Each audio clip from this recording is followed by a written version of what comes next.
रसाचार्य। इन्हें इस बात से अवगत कराया कि संसार में रस नहीं है। पत्नी में, पिता में, माता में, संतान में, घर, संपत्ति, इनमें कोई रस नहीं है। वास्तव जो रस है भगवान की भक्ति में, सेवा में। इस बात का पूरी और ये सबसे बड़ी महत्वपूर्ण बात थी कि इन जब ये राम खेली में मिले चैतन्य महाप्रभु जैसे भी प्रभु ने बताया, जब मिले तो उसके बाद इनके मन उखड़ गए, नौकरी नहीं करेंगे माँ की, निकलेंगे यहाँ से।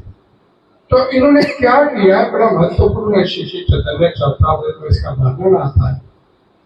इन्होंने क्या किया कि वेदों के कर्म, इनको पूरा ज्ञान था। मुझे पहले प्रभु ने आपको बताया कि 9 दिन में शिक्षा प्राप्त करके आए थे, तो इनको ज्ञान था वेदों के बारे में भी। तो इन्होंने वेदों के उस ज्ञान को अपना आधार बनाया और एक पुरुष चरण कर्म कांड वेदों में बताया गया है। पुरुष चरण बोला जाता है उसे, पूरा चरे उसका मीनिंग है, उसका अर्थ है।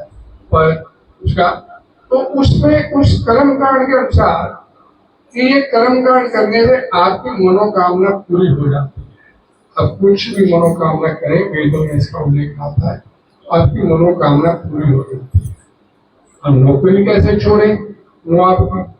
तो इन्होंने पटु ब्राह्मण बुलाए और जो पुरुष चरण जो कर्म कांड था उसे एक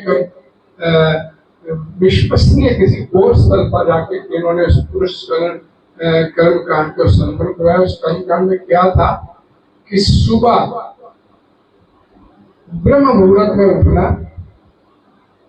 और उसके बाद भगवान के नामों का जाप करना और उसके बाद मंगल आरती करना और उसके बाद भगवान की कथाओं का श्रवण करना और उसके बाद भगवान को भोग लगाकर उसका प्रसाद है। ये 5 अंग कर्म कांड के बताए गए।